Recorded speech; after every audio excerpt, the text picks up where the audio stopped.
হযরতে আদম আলাইহিস সালাম থেকে শুরু করে আমার নবী পর্যন্ত প্রায় সকল আম্বিয়ায়ে কেরামগণই বিবাহ করেছেন। সুবহানাল্লাহ। সকল আম্বিয়ায়ে কেরামগণই বিবাহ করেছেন, সকল সাহাবায়ে কেরাম আজমাইন বিবাহ করেছেন, সকল তাবেঈন বিবাহ করেছেন, সকল আউলিয়ায়ে কেরাম বিবাহ করেছেন।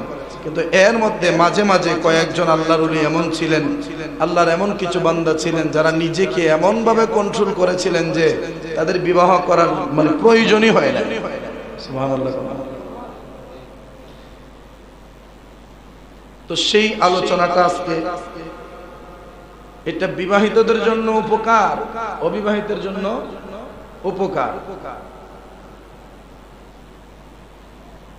বিবাহ আল্লাহ তাআলার একটি হুকুম, আল্লাহ তাআলার একটা নিয়ামতের অন্যতম একটা নিয়ামত হচ্ছে বিবাহ। আল্লাহ তাআলার কোটি কোটি অগণিত নিয়ামত রয়েছে, এর মধ্যে আল্লাহ তাআলা বান্দাদেরকে বলছেন, বান্দারে যদি তোমার ইচ্ছে হয়, যদি তোমার সুযোগ হয়, যদি তোমার তৌফিক হয়, তাহলে তুমি আমার সৃষ্টি, আমার তৈরি বান্দীদের থেকে যে কোনো একজন ধার্মিক মেয়েকে তুমি তোমার জীবন সাথী বানাও। আসলে বউ হচ্ছে এক জিনিস, আর অর্ধাঙ্গিনী বা যেটাকে বলা হয় যে ওই যে কি যেন কই, একটা আঞ্চলিক ভাষা আছে একটা, মনে হইলে আমি কম, এক কথায় ধরেন অর্ধাঙ্গিনী বা স্ত্রী বা বউ যাই বলেন, বিষয় কিন্তু একটা, সহধর্মিনী। অনেক সময় আমরা বলি ইমুকের সহধর্মিনী মারা গেছেন, ইমুকের সহধর্মিনী অসুস্থ। সহধর্মিনী তাদেরকে বলা হয় যারা স্বামীর প্রত্যেকটি কথা মানে, আল্লাহ তাআলার প্রত্যেকটি হুকুম মানে, এবং স্বামীকে দ্বীনের পথে চলতে স্ত্রী সাহায্য করে, তাকে বলে সহধর্মিনী। সুবহানাল্লাহ। স্বামী যদি বেপথে যায়, স্বামী যদি মদখুর হয়, স্বামী যদি গাঁজাখুর হয়, স্বামী যদি হারামের সাথে লিপ্ত হয়, ওই স্বামীকে স্ত্রী দ্বীনের পথে পরিচালিত করার জন্য নিয়মিত তাকে আল্লাহর দ্বীনের প্রতি আহ্বান করে, তাহলেই সে হবে সহধর্মিনী। এই জন্য আপনাদের কাছে অনুরোধ থাকবে, আমার মা বোনও যারা আছেন, যদি সময় সুযোগ হয় একটু গাছের তলায় বসে চেয়ারটা নিয়ে কথাগুলি শুনতে পারেন, প্রয়োজন না হলে আপনারা আপনাদের কাজে ব্যস্ত থাকতে পারেন। এই গরমের মধ্যে ফ্যানের বাতাসের চাইতে গাছের নিচে বসলে আরাম বেশি। আপনি বাস্তবে প্র্যাকটিক্যাল প্রমাণ করে দেখেন, ফ্যানের বাতাস উপর থেকে গরম নামায় কষ্ট দেয়, কিন্তু যত কঠিন রুদ্রই হোক না কেন গাছ সেটাকে শোষণ করতে পারে। সুবহানাল্লাহ। এই অতিরিক্ত গরম, সিজনে অসিজনে গরম, সিজনে অসিজনে বৃষ্টি, সিজন ছাড়া শীত, এই যে ঋতুর পরিবর্তন, জলবায়ুর পরিবর্তন, এর জন্য দায়ী অন্য কেউ না, বরং আমরা মানুষ। কারণ আমরা একদম পাইকারি ভাবে গাছপালা এমন ভাবে কাটতেছি, যেখানে একটা গাছ কাটলে আরেকটা গাছ রোপণ করতে হয়, নাহলে পরবর্তী মানুষের জন্য কষ্টকর হবে। কিন্তু আমরা গাছ কাটতে সাফ করে নিয়েছি ঠিকই, কিন্তু একটা গাছ লাগাইবার সময় আমরা হইল না। মনে রাখবেন, গাছ মানুষকে বাঁচায়। গাছ যদি না থাকে, আরবের যে সাহারা মরুভূমি, এই মরুভূমিতে কি জায়গার অভাব আছে? জায়গার কি অভাব আছে? জায়গার অভাব নাই, মাঠের অভাব নাই, ময়দানের অভাব নাই, কিন্তু গাছপালা, তরুলতা এইগুলা না থাকার কারণে, পানির অবস্থা না থাকার কারণেই সেটাকে মরুভূমি বলা হয়। নাহলে তো সৌদিরা ওইখানে বিশাল বড় বড় মার্কেট করতে পারে। এই জন্য যখন আপনি কি করবেন, গাছ বৃক্ষ তরুলতা এইগুলা কেটে সাফ করে দিবেন, তখনই জলবায়ু পরিবর্তন হবে, সিজন ছাড়া বৃষ্টি হবে এবং তাপমাত্রা অধিক হারে বেড়ে যাবে। বাবার আমার, আমি আমার মূল কথার দিকে যাচ্ছি। আসুন পবিত্র কুরআনুল কারীমের সূরা নিসার 34 নম্বর আয়াতে কারিমাতে আল্লাহ বলেন, বা'দা আউযু বিল্লাহি মিনাশ শাইতানির রাজীম, আর-রিজালু কাওয়ামুনা 'আলান নিসা বিমা ফাদ্দালাল্লাহু বা'দাহুম 'আলা বা'দ ওয়া বিমা আনফাকু মিন আমওয়ালিহিম। আমার আল্লাহ ডাক দিয়া বলেন, আর রিজালু কাওয়ামুনা আলান নিসা, আমি রব্বুল আলামিন পুরুষদেরকে স্ত্রীগণের সংরক্ষক বানিয়ে দিয়েছি। স্ত্রীগণের দেখাশোনা, স্ত্রীগণের ভরণ পোষণ, স্ত্রীগণের নিরাপত্তা, স্ত্রীগণের চলাফেরার করার সবকিছু দায়িত্ব আমি পুরুষদেরকে দান করেছি। মানে একটা সংসারের লিডার হচ্ছে ওই সংসারের পুরুষ লোক। ওই সংসারের পুরুষ লোক হলো সংসারের পরিচালক। এরপর আল্লাহ ডাক দিয়া কয় বিমা ফাদ্দালাল্লাহু বা'দাহুম আলা বা'দ, কারণ আল্লাহ তাআলা একজনকে আরেকজনের উপরে প্রাধান্য দিয়েছে, একজনকে আরেকজনের উপরে সম্মান দিয়েছে, একজনকে আরেকজনের উপরে আল্লাহ তাআলা কদর করেছেন। এরপর আল্লাহ ডাক দিয়া কয় ওয়া বিমা আনফাকু মিন আমওয়ালিহিম, এবং পুরুষগণ তাদের ধন সম্পদ পরিবারের জন্য ব্যয় করে। সুবহানাল্লাহ। আল্লাহ ডাক দিয়া কই পুরুষ যারা তাদেরকে আমি আল্লাহ তাআলা যার যার পরিবারের লিডার কেন বানাইছি তোমরা জানো নি? বানানোর পিছনে কয়েকটা কারণের মধ্যে একটা কারণ হলো পুরুষের জ্ঞান শক্তি নারীর চাইতে বেশি, এই জন্য তাকে নারীদের লিডার বানাইলাম। এরপরে আল্লাহ ডাক দিয়া বলেন আমি পুরুষদেরকে সংসারের কর্তৃত্ব দিয়েছি কেন জানো নি? কারণ পুরুষদেরকে আমি আল্লাহ নারীদের উপরে সম্মান দিয়েছি, নারীদের চাইতে পুরুষের সম্মান বেশি, প্রাধান্য বেশি, গ্রহণযোগ্যতা বেশি। নাইলে বাবা ইসলামী শরীয়তের আইন এইরকম হইতো না। ইসলামী শরীয়তের আইন হলো যদি কোনো মার্ডার হয়, যদি কোনো অপরাধ সংঘটিত হয়, একজন পুরুষ যদি সেই অপরাধটা স্বচক্ষে দেখে তাহলে সাক্ষী গ্রহণযোগ্য হবে। কিন্তু যদি একজন মহিলা স্বচক্ষে ঘটনাটা দেখে তার সাক্ষী গ্রহণযোগ্য হবে না। মহিলাদের সাক্ষীর ব্যাপারে শরীয়তের আইন হলো দুইজন মহিলা দেখতে হবে, আর পুরুষদের ব্যাপারে আইন হলো একজন পুরুষ দেখলেই হয়ে যাবে। তার মানে এইখান থেকে একটু বোঝার চেষ্টা করেন আমার আল্লাহর যে শরীয়ত, ইসলামী শরীয়তের বিধান হলো একজন পুরুষ আর দুইজন নারী হচ্ছে সমান সমান, একজন পুরুষ আর দুইজন নারী হচ্ছে সমান সমান। একজন পুরুষ যদি সাক্ষ্য দেয় যে কোনো ব্যাপারে গ্রহণযোগ্য, কিন্তু একজন মহিলা যদি একা সাক্ষ্য দেয় গ্রহণযোগ্য হবে না। যদি তার সাথে আরেকজন মহিলা দুইজন একত্র হয়ে সাক্ষ্য দেয় তাহলে ওই সাক্ষ্যটা একটা পুরুষের সাক্ষ্যের সমান হবে। সুবহানাল্লাহ। ধরেন না কেউ কইলো কিরে ইমু খাইতেছে নি দিক্কাছে, একজন বেড়া লোক গেল গিয়ে দিক্কায়া কইছে যে উনি আইতাছে। উনি আয়া যখন কইলো যে লোকটা আইতাছে সে বিশ্বাস করল। একজন নারীকে পাঠালে দেখেন কি ইমু খাইতাছে নি, কইছে আইতাছে, তখন কিন্তু পুরোপুরি বিশ্বাস করার সুযোগ নাই। যদি আরেকজন সাথে আয়া কয় আমিও সাথে দিক্কাছি, তাহলে সেটা গ্রহণযোগ্য। তার মানে নারীদের চাইতে পুরুষদেরকে আল্লাহ সম্মান দিয়েছেন, এই জন্য আল্লাহ তাআলা সংসারের কর্তৃত্ব পুরুষের হাতে দিয়েছেন। এরপরে আমার আল্লাহ ডাক দিয়া বলেন ওরে আমার বান্দারা, আমি আল্লাহ তাআলা পুরুষদেরকে নারীদের উপরে কর্তৃত্ব দিয়েছি। এই জন্য আরেকটা কারণ হলো সংসারের যত খরচ, চিকিৎসার খরচ, নিয়মিত খাবারের খরচ, বিছানার খরচ, ঘর দুয়ারের খরচ, বাড়িঘরের খরচ, খেতে খামারের খরচ, ব্যবসা বাণিজ্যের খরচ, সব খরচগুলি বহন করার দায়িত্ব আমি আল্লাহ তাআলা পুরুষদেরকে দিয়েছি। পুরুষ তাদের নিজের উপার্জিত সম্পদ নারীদের জন্য খরচ করে, এই জন্য আমি আল্লাহ তাআলা পুরুষদেরকে নারীদের উপরে সম্মান দিয়েছি। সুবহানাল্লাহ। কন্যা বাংলাদেশ থেকে সৌদি আরব, দুবাই, ওমান, কাতার, রিয়াদ, বিভিন্ন জায়গার মধ্যে পুরুষ বছরের পর বছর পয়রা থাকে ফ্যামিলির দিকে ছায়া। কথা ঠিক কিনা? যেই পুরুষ লোকটা একদিন নিজের মার সারা বন্ধুর বাড়িতে থাকতে পারছে না, মার জন্য কান্না করছে, কিন্তু ওই লোকটাও সংসারের হাল ধরার জন্য মাইলের পর মাইল দূরে যাইয়া বছরের পর বছর তাকে 5 বছর চইলা যায়, 10 বছর চইলা যায়। মা ডাকে ফুটরে আসনা তোরে একটু দেখতে চাই। ফুটে ওইখান থেকে কয় আম্মা গো এতদিন আমি তোমার ছাড়া থাকতে পারি নাই, কিন্তু এখন আমার কি হয়েছে জানো নি আম্মা? আমার এখন এমন একটা পরিস্থিতি হয়েছে যে আমি চিন্তা করতেছি আমি সংসারটা রেনে সুন্দর করতে পারি, আমি চিন্তা করতেছি তোমারে নিয়ে আমি হজ্জে যাইতে পারি, আমি চিন্তা করতেছি তোমারে নিয়ে আব্বারে নিয়ে আমি উমরা করতে পারি, আমি চিন্তা করতেছি আমার ফ্যামিলিটারে নিয়ে একটা আপডেট করতে পারি। ওই চিন্তাগুলি মাথায় আসার কারণে আম্মা 7 বছর চইলা গেছে, আমার তেমন একটা খবরই হয় নাই। কারণ পুরুষ নিজের সর্বস্ব দিয়া সংসারের খবর রাখে। না মিছা কথা কইছি? কোন যদি কোনো পুরুষ সংসারের জন্য খরচ করে। ধরেন ঘরের খাবার দাবার, স্ত্রীর ভরণ পোষণ, সন্তানের ভরণ পোষণ, মা বাবার ভরণ পোষণ, মা বাবার ওষুধপত্রের দাম, স্ত্রী সন্তানের ওষুধপত্রের দাম, পড়ালেখার খরচ। এক কথায় একটা সংসার চলতে গিয়া যত টাকা পুরুষ খরচ করে, ওই টাকাটা আমার আল্লাহ সদকা হিসাবে কবুল করে নেয়। কি হিসেবে?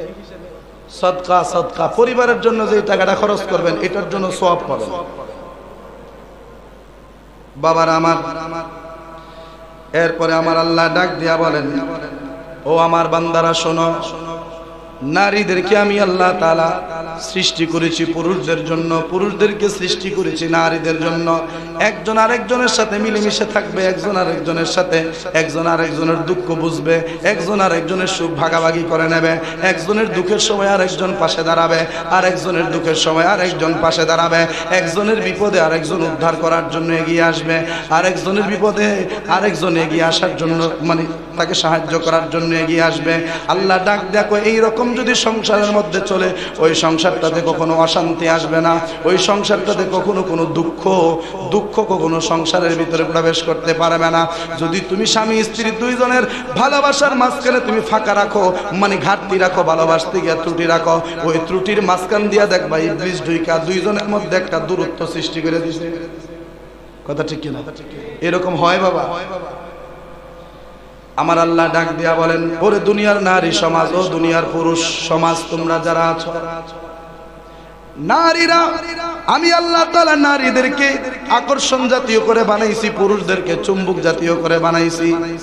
এই জন্য তারা উভয়ের প্রতি আকর্ষিত হয়, উভয়ের প্রতি তারা পছন্দ অপছন্দের একটা ব্যাপার লেনা দেনা হয়। তোমরা যদি কি করতে চাও, নিজেকে সংশোধন করতে চাও, নিজের চরিত্রকে হেফাজত করতে চাও, নিজের নজরকে যদি হেফাজত করতে চাও, নিজের লজ্জাস্থান যদি হেফাজত করতে চাও, আমার আল্লাহ কয় তাহলে অতি দ্রুত সুন্নতের কাজটা সেরে নাও, মানে বিবাহটা করে নাও। সুবহানাল্লাহ। এটা আমার কথা হইলে আপনারা আমার হলে টিটকারি করতে পারবেন, কোনো সমস্যা নাই। কিন্তু আল্লাহর কথা, রসুলের কথা যদি হয়, মাইনা নেওয়ার দরকার আছে না নাই? আল্লাহ বলছে, হে পুরুষ তোমরা যারা আছো, ও মুমিন বান্দারা, আমার বান্দীদের মধ্য থেকে 1 2 3 4 যে যতটা পারো বিবাহ করে নিতে পারো। সুবহানাল্লাহ। প্রথমে বলা হয়েছে একজন, এরপরে বলা হয়েছে দ্বিতীয়, এরপরে বলা হয়েছে তৃতীয়, এরপরে বলা হয়েছে চতুর্থ। এখন কি চতুর্থ দলিল হয় কি 4টা বিয়ে করুন দেব? জোরে কর না। ওই যারা 4 বিয়া 2 বিয়া করার ইচ্ছা আছে, এরার আমি একটা হাদিস শোনাই। এইটা শোনার পরে যদি মনে করেন 2 বিয়া করবেন, তাহলে করেন। আবার মা বোন যারা উনতাছে, এরা তো আমি গেলে আমার বাস দিব, ও আমার জামারে উসলাই দিছে, দ্বিতীয় বিয়া করতে। কথা ঠিক কিনা? মনে রাখবেন, নারীর মতো নারী হলে, পুরুষের মতো পুরুষ হলে, এক নারী এক পুরুষই মরণ পর্যন্ত থাকতে পারে। কথা ঠিক কিনা? কন। ওই যে নবীজি বলেন, وعنه أن النبي صلى الله عليه وسلم قال من كانت عنده امرأتان فلم يعدل بينهما جاء يوم القيامة وشقه ساقط رواه حاكم মুস্তাদরাক হাকিম কিতাবের 4th খণ্ডের 135 পৃষ্ঠার 7416 নম্বর হাদিসে কারিমাতে আমার নবী ইরশাদ করেন, হযরতে আবু হুরায়রা থেকে বর্ণিত, নবী বলেন, যেই ব্যক্তির 2জন স্ত্রী, কয়জন? যেই ব্যক্তির 2জন স্ত্রী রয়েছে, কিন্তু সে উভয়ের মধ্যে সমঝোতা বজায় রাখতে পারল না, উভয়ের মধ্যে সমানতাল বজায় রাখতে পারল না, উভয়ের মধ্যে মিল মহব্বতটা বজায় রাখতে পারল না, কেউরে বেশি কেউরে কম, কেউরে অন্য নজরে কেউরে বালা নজরে, এরকম 2 নিয়ত ভাবে দেখলো। আল্লাহর নবী ডাক দিয়া বলেন, উভয় স্ত্রীর মধ্যে যারা সমতা বজায় রাখতে পারল না, কাল হাসরের ময়দানে সবাই অর্ধ অকেজু হয়ে উঠবে। অর্ধেক অকেজু বুঝছেন? অর্ধেক শরীর থাকবো সুস্থ, বাকি অর্ধেক শরীর থাকবো ফঙ্গু। অর্ধেক শরীর কি থাকবো? ফঙ্গু। অর্ধেক শরীর অকেজু, কোনো কাজই করবে না, আর বাকি অর্ধেক শরীর থাকবে সুস্থ। কাদের? যাদের 2 বউ আছে কিন্তু সমতা বজায় রাখতে পারে না। তখন চিন্তা করেন, করবেন। এরপরে আমার আল্লাহ তাআলার হাবিব, আমার দয়াল নবী রাহমাতাল লিল আলামিন ডাক দিয়া বলেন, দুনিয়ার সকল নারী সমাজকে আল্লাহর নবী উদ্দেশ্য করে বলেন, ও দুনিয়ার নারী সমাজ, স্বামী যদি স্ত্রীকে বুঝতে পারে, স্ত্রী যদি স্বামীকে বুঝতে পারে, তাহলে সংসারের মধ্যে 3 নাম্বার মানুষের প্রয়োজন হয় না, মানে আলাদা সর্দারের প্রয়োজন হয় না। কথা ঠিক কিনা? জামাই বউয়ের দরবার মীমাংসা করার জন্য আলাদা সর্দারের প্রয়োজন হয় না, বরং একজন আরেকজনকে যদি বুঝতে পারে তাহলে এই সংসারের মধ্যে তিয়াইত লাগতে হয় না। যেই সংসারের মধ্যে একবার তিয়াইত লাগিয়া গেছে, তিয়াইত বলতে বুঝুন তো, যেই সংসারের মধ্যে একবার তৃতীয় ব্যক্তির নজর লাগা গেছে, ওই সংসার মরণের আগ পর্যন্ত দরবার মুক্ত হবে না। কান ভরা কি ভরা? নবী বলেন, ওরে দুনিয়ার নারী সমাজ, আমি যখন মেরাজে গিয়েছিলাম, আমি মেরাজে যাওয়ার পরে আমি দেখেছি রাআইতু আকসারা আহলিহান নিসা, আমি নবী দেখেছি জাহান্নামের ভিতরে অধিক পরিমাণে নারী সমাজ। নাউজুবিল্লাহ। নবী বলেন, আমি মেরাজের রাতে যখন জাহান্নাম দেখতে গেলাম, জাহান্নামের দিকে আমি তাকানোর পরে দেখি জাহান্নামের ভিতরে পুরুষের চাইতে নারীর সংখ্যা বেশি। আমি জিব্রাইলকে জিগাইলাম, ভাই জিব্রাইল, নারী সমাজ জান্নাতের ভিতরে জাহান্নামের ভিতরে এত বেশি কেন? জিব্রাইল ডাক দিয়ে কয়, ইয়া রাসূলুল্লাহ, নারী সমাজ শুধুমাত্র কয়েকটা কারণে তারা আজকে জাহান্নামের মধ্যে পতিত হয়েছে। আমার নবী কই, কি কি কারণ? জিব্রাইল ডাক দিয়া বলে, ওই কথাটাই আমার নবী হাদিসের মধ্যে বলতেছেন। আমার নবী কয়, জাহান্নামে আমি অধিক সংখ্যক দেখেছি নারী সমাজ। সাহাবায়ে কেরাম ইরশাদ করলেন, ইয়া রাসূলুল্লাহ, কি কারণে নারী সমাজ বেশিরভাগ জাহান্নামে যাবে? আমার নবী ডাক দিয়া বলেন, ওরে সাহাবীরা শোনো, মহিলারা বেশিরভাগ জাহান্নামে যাবে কুফরি করার কারণে। কি? জোরে কোন, আওয়াজ দিয়ে, কি করার কারণে? কুফরি। এখন কুফরিটা কি? তারপরে নবীকে আবার জিজ্ঞাসা করে, ইয়া রাসূলুল্লাহ, মহিলারা কি আল্লাহর সাথে কুফরি করে নাকি? মহিলারা কি নবীর সাথে কুফরি করে নাকি? মহিলারা কি আল্লাহর কোরআনের সাথে কুফরি করে নাকি? আমার নবী ডাক দেখে, সাহাবীরা শোনো, মহিলারা কুফরি করে, কিন্তু মহিলারা আল্লাহর সাথে কুফরি করে না, তবে তার নিজের প্রিয় স্বামীর নাফরমানি করে। কার নাফরমানি? স্বামীর নাফরমানি করে, স্বামীর হুকুম অমান্য করে, স্বামীর কথা মতো চলে না। এরপরে নবী ডাক দিয়া বলেন, এবং স্বামীর অনুগ্রহকে অস্বীকার করে। স্বামীর অনুগ্রহ, স্বামীর দয়াকে কি করে? অস্বীকার করে। কোন সময়? ওই জন্য নবী সরাসরি বলতেছে, যদি তাদের কাউকে এক যুগ মানে 12 বছর পর্যন্ত যদি বাদ কাপড় সবকিছু দেও, কিন্তু যদি কোনো একদিন কোনো ত্রুটি তোমার দ্বারা প্রকাশ হয়, 12 বছরের শুকরিয়া 1 মিনিটে শেষ। যদি আমার কথা ওয়াজিবটা কেটে লাগে, সরাসরি আবার থেকে বলতেছি আপনাদের, নবী কয় যে নারীদের একটা স্বভাব হচ্ছে, তুমি যদি তাদের কাউকে এক যুগ 12 বছর পর্যন্ত দয়া করো, এরপর তোমার থেকে কিছু ত্রুটি দেখার পরেই তারা বলে উঠে, তোমার কোনো মঙ্গল এই পর্যন্ত দেখলাম না, তুমি আমার এই পর্যন্ত কোনো বালা করছো না, আমার বুঝতে দিছো না। এই কথা কে কয়? নবীজি বলেন। কে বলেন? নবীজি বলেন। তার মানে নারীদের মধ্যে এইরকম একটা স্বভাব আছে, তারা অকৃতজ্ঞ হয়ে যায়। কি হয়ে যায়? অকৃতজ্ঞ, মানে তারা কৃতজ্ঞতা প্রকাশ করতে রাজি না, শুকরিয়া আদায় করতে রাজি না, দিলে খুশি, না দিলে গোষ্ঠী শুদ্ধ উদ্ধার করে দিল। এটা কোন কিতাবের হাদিস? এটা ভালো করে দেখে রাখেন। বুখারী শরীফ 2য় খণ্ড 783 পৃষ্ঠার 5002 নম্বর হাদিস। যদি সন্দেহ হয় এটা নোট করে নিয়ে বাইর করে দেখতে পারেন অরিজিনাল কিতাবে আছে কিনা। যদি থাকে আমাদের মানার দরকার আছে না নাই? জোরে বলেন, আছে না নাই? তার মানে নারীদের মধ্যে এইরকম একটা স্বভাব আছে, এরকম একটা স্বভাব জাতিগতভাবেই আছে। ওই স্বভাবটা যেই নারী এড়িয়ে চলতে পারে, ওই নারী জান্নাতের দেখা পাবে। আর যারা স্বামীর সাথে নাফরমানি করবে, আল্লাহর নবী ডাক দিয়া বলে, শুধু স্বামীর সাথে নাফরমানি করার কারণে জাহান্নামের ভিতরে বেশিরভাগ প্রবেশ করবে নারী সমাজ। কি সমাজ? নারী সমাজ।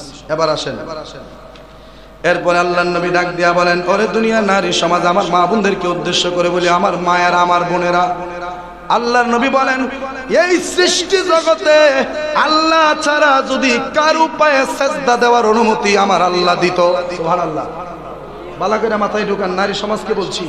আল্লাহর নবী কয়, আল্লাহ ছাড়া এই পৃথিবীতে যদি কার পায়ে পইরা সেজদা দেওয়ার অনুমতি আল্লাহ দিত, তাইলে প্রত্যেকটা স্ত্রীকে আল্লাহ হুকুম দিত তার স্বামীর পায়ে সেজদা করার জন্য। এটাও এবার হযরতে মুআজ রাদিয়াল্লাহু তাআলা আনহু থেকে বর্ণিত, কিতাবের নাম আবু দাউদ, পৃষ্ঠা 291, হাদিস নাম্বার 2142। নবী বলেন, আমি যদি কাউকে সিজদা দেওয়ার আদেশ দিতাম, আল্লাহ যদি দিত আর কি, তাহলে অবশ্যই আমি স্ত্রীদেরকে আদেশ দিতাম তার স্বামীর পায়ে সিজদা করার জন্য। কোন স্ত্রী ঈমানের স্বাদ পাবে না যতক্ষণ না সে তার স্বামীর হক আদায় করে। স্বামীর হক যতদিন পর্যন্ত স্ত্রী আদায় করতে না পারবে ততদিন পর্যন্ত ওই স্ত্রী স্বামীর বাধ্যগত স্ত্রী বলে গ্রহণযোগ্য হবে না। আল্লাহর কাছে সে প্রিয়, আল্লাহর কাছে একজন সুন্দর, আল্লাহর কাছে একজন ভালো স্ত্রী রূপে কবুল হবে না। এরপর আসেন আমার আল্লাহ তাআলার হাবিব, আমার দয়াল নবী রাহমাতাল লিল আলামিন ডাক দিয়া বলেন, মুমিনদের মাঝে ঈমানের দিক দিয়া পরিপূর্ণ হলো যেই লোকটা চরিত্রের দিক দিয়া পরিপূর্ণ। মুমিনদের মধ্যে তারাই হচ্ছে সুন্দর, তারাই হচ্ছে পরিপূর্ণ, তারাই হচ্ছে জান্নাতের উপযুক্ত যেই সমস্ত মুমিনরা তাদের নিজের চরিত্রকে যথাযথভাবে হেফাজত করার চেষ্টা করেছে। সুবহানাল্লাহ। এরপরে নবী ডাক দিয়া বলেন, যিনি চরিত্রের দিক দিয়ে অধিক সুন্দর তোমাদের মাঝে সেই সর্বোত্তম যে তার স্ত্রীর সাথে আচরণের দিক দিয়ে উত্তম। এই কথাটা বুঝছেন না? নবী কয় তোমাদের মাঝে, এই কোটি কোটি মানুষের মাঝে ওই ব্যক্তিটা উত্তম যেই ব্যক্তিটা তার নিজের স্ত্রীর কাছে উত্তম। মানে যেই ব্যক্তি তার বিবির কাছে সম্মানিত, আল্লাহ কয় ওই লোকটা, ওই বান্দাটা আমি মনিবের কাছেও সম্মানিত। তার মানে হাসরের ময়দানে এরকম একটা হাদিসও আছে, হাসরের ময়দানে আমার আল্লাহ তাআলা যখন পুরুষদের হিসাব নেবেন, নেওয়ার সময় তার স্ত্রীকে ডাক দিবেন যে তুমি তোমার স্বামীর চরিত্র সম্পর্কে সাক্ষী দাও। সুবহানাল্লাহ। মনে রাখবেন, ফুতের চরিত্র কেমন মা কইতাত না, জিন্দেগি তো কইতাত না, কিন্তু ফুতের চরিত্র কেমন ফুতের বউ কইতার বউ। এই জন্য অনেকে যে কন যে তুই বউরে এত ভালোবাসস কেন, আমারে কি একটু বাসতারস না, এই না সেই না, ওই যে কোন ইচ্ছা কেন ইচ্ছে কিছু কথা অনেক সময় কয়, এইগুলা কখনো আপনারা মা বাপ যারা আছেন সন্তানকে বলবেন না। কারণ সে যদি স্ত্রীর সাথে খারাপ ব্যবহার করে আর কোনো কারণে স্ত্রী যদি তাকে ছেড়ে চলে যায়, তো তার ইজ্জত সম্মান যা আছে সমাজের মধ্যে শেষ করে দিবে। কারণ তার চরিত্রটা কেমন, এক বছর তার সাথে সংসার কইরা মহিলা জান্না লইছে। কথা ঠিক কিনা কর না? এখন যে লাশ হরা, যার ভিতরে শরম নাই, সে তো পুরুষদের সামনে যে কোনো কিছু করতে পারে। অতএব স্ত্রীর সাথে মিল, স্ত্রীর সাথে ভালোবাসা, এটা প্রত্যেক স্বামীদেরকে রাখতে হবে। কারণ এমন কিছু গোপন তত্ত্ব আছে, মায়ের জন্ম দিছি ঠিকই, কিন্তু মায়ে সেটা বলতে পারবে না, কিন্তু স্ত্রী আরেক ঘরের মানুষ হইলেও সে এক বিছানায় থাকার কারণে সে বলতে পারে। কথা ঠিক কিনা কন? এবার আসেন হযরতে আবু হুরায়রা থেকে বর্ণিত, আমার নবীর প্রিয় সাহাবী হযরতে আবু হুরায়রা বর্ণনা করেন, দয়াল নবীজি ইরশাদ করেছেন, ও আমার উম্মতেরা, তোমরা মহিলাদেরকে উত্তম উপদেশ দাও। কি উপদেশ? উত্তম উপদেশ মানে তারা ওয়াজের মধ্যে রাখো। উপদেশের আরবি হচ্ছে ওয়াজ। উপদেশের আরবি কি? ওয়াজ। বাংলা হচ্ছে বক্তৃতা। বাংলায় বলা হয় ওই যে উপদেশ, মানে মানুষদেরকে দিনের পথে, ভালো কাজের প্রতি আহ্বান করা আর কি, ভালো জিনিস মানুষের বুঝানি, এটার একটা উপদেশ। তো নবী ডাক দিয়া বলে, যতদিন তুমি তোমার স্ত্রীর সাথে সংসার করবা ততদিন পর্যন্ত তুমি তোমার স্ত্রীকে উপদেশ দিয়ে যাও। কি দিয়ে যাও? উপদেশ দিয়ে যাও, ভালো কাজের কথা বলে যাও। বলো যে নামাজ পড়ো, তুমি রোজা রাখো, তুমি কি এটা করতে পারো না, এটা করলে তো ভালো হয়। সুন্দর সুন্দর ওয়াজ হুজুরের থেকে কি শিখছেন না মেয়েরা? সুন্দর সুন্দর ওয়াজ টেহা খরচ করে যাইন গিয়া এমুক জায়গার বক্তার ওয়াজ উনতাইন, ওখান থেকে কি কিছু কথা শিখায়া নিজের পরিবারও কি কাজে লাগান জানা, কিন্তু এটা তো আমাদের মধ্যে নাই। সুন্দর সুন্দর উপদেশ দেও। কেন দেও? এটা নবী কইতেছে। নবী ডাক দিয়া বলেন, সুন্দর সুন্দর উপদেশ তোমরা কেন দিবা জানোনি? কারণ নারীদেরকে পাথরের হাত থেকে সৃষ্টি করা হয়েছে। সুবহানাল্লাহ।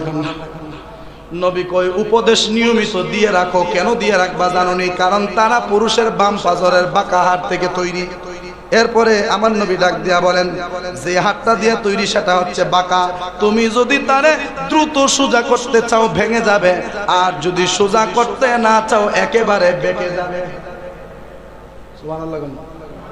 কইছে যদি তুমি জোর দিয়া সোজা করতেছ ভেঙে যাবে, আর যদি সুদা না করে দুরুজা যেটা মন চায় তাই করুক দাও, তাইনের স্বাধীনতা দিয়ে দিলাম, তাইনের মন ইচ্ছা মত দিয়ে দিলাম, সে যেটা মন সেটা করুক দাও। তাইলে মনে করবেন এক সময় এমন বাঁকা হবে যেটা আর কশ্চিন কালেও সোজা করা সম্ভব না। আর যদি শুরু থেকেই ধীরে ধীরে সোজা করার অভ্যাস করেন, মানে ওই জন্য আগে কইছে এরারে কিছু ওয়াজ করো, উপদেশ দেও, বালা কথা কও, এই বালা বালা কথা কয়ে যতদিন রাখতে পারবেন ততদিন সে সোজা থাকবে। সুবহানাল্লাহ কন্যা। নারী সমাজ খেপে গেছে কিন্তু ততদিন তারা সোজা থাকবে। কিন্তু তাদেরকে প্রহার করার অনুমতি, তাদেরকে মারামারি করার অনুমতি, তাদেরকে অসভ্য ভাষায় গালিগালাজ করার অনুমতি ইসলামী শরীয়ত দেয় না। ভালো করে মাথায় ঢোকা। ইসলামী শরীয়ত কইতেছে না বুঝলে বুঝাও, না চিনলে চিনাও, না খাইলে খাওয়াও, না ঘুমাইলে ঘুম পাড়াও, কারণ এরা হইলে আদরের মানুষ। সুবহানাল্লাহ না, এটা স্বীকার করেন না আপনারা? যেরকম না, এটা কি স্বীকার করেন না? এরা যে ভালোবাসার মানুষ এটা স্বীকার করেননি। আপনি শত জিনিস দিবেন তেমন একটা খুশি হইতো না, কিন্তু এটা আবার আমরা মাইন্ড করি না, কইলাই শত জিনিস দিবেন কিন্তু তারে খুশি করতে পারবেন না, কিন্তু একটু ভালোবাসা দিয়ে কথা বলে দেখেন, সে এত খুশি হবে, বলবে কিচ্ছু লাগবে না, তুমি সবসময় এইভাবেই কথা কও। কথা ঠিক কিনা কর? কিন্তু এটা তো আমরা পারি না, মনে করি এটা করলে আমি ছোট হয়ে যাবো গা। আরে মিয়া ছোট না, বিবাহ করছেন মানে সে আপনার জীবন সাথী, কিয়ামত পর্যন্ত তার সাথে আপনাকে থাকতে হবে, হাসরের ময়দানে তার সাথেই উঠতে হবে, জান্নাতে যদি যান তাকে নিয়েই জান্নাতে যেতে হবে। সুবহানাল্লাহ কন্যা। অতএব যেই স্ত্রী হবে জীবনের সাথী, যেই স্ত্রী হবে হাসরের সাথী, যেই স্ত্রী হবে কবরের এই জান্নাতে যাওয়ার সময় সাথী, ওই স্ত্রীকে ভালোভাবে বুঝানোর, তাকে জান্নাতের পথ দেখানোর, তাকে জান্নাতের পথে যাওয়ার মতো সুযোগ করে দেওয়ার দরকার আছে না নাই? এটা সেম। যদি নারী বেপথে চলে পুরুষের দায়িত্ব তাকে সঠিক পথে আনানো, আর যদি কোনো পুরুষ বেপথে চলে নারীর দায়িত্ব হলো তাকে সঠিক পথে আনানো। সুবহানাল্লাহ। নাইলে সহধর্মিনী এই নামটা জীবন মুখ দিয়ে আনেন না। যদি কোনো স্ত্রী কয় আমি ইমুকের স্ত্রী, তো তুমি যে ইমুকের স্ত্রী, স্ত্রী হিসেবে দায়িত্বটা কি পালন করছো? যদি বলো যে আমি ইমুকের স্বামী, তাহলে আমি বলবো আপনি ইমুকের স্বামী হয়ে স্ত্রীর হক কতটুকু আদায় করছেন? যদি ইসলামী শরীয়তের প্রত্যেকটা হুকুম আপনাদেরকে বলি, স্ত্রীর প্রতি স্বামীর কি হক, স্বামীর প্রতি স্ত্রীর কি হক, এই হকগুলা সম্পর্কে যদি বলি, শতকরা 80% স্বামী আটকা পড়ে যাবে, শতকরা 80 থেকে 90% স্ত্রী আটকা পড়ে যাবে, কারণ এখনো তারা স্বামীর হক আদায় করতে পারে নাই। এবার আসেন, আল্লাহর নবী বলেন, যে হাদিসটা মুয়াবিয়া ইবনে হায়দা রাদিয়াল্লাহু তাআলা আনহু থেকে বর্ণিত, তিনি বলেন, আমি বললাম হে আল্লাহর রাসূল, আমাদের কোন ব্যক্তির উপর তার স্ত্রীর কি অধিকার রয়েছে? আমাদের কোন ব্যক্তির উপর আমাদের স্ত্রীর কি কি অধিকার রয়েছে আপনি একটু বলেন না?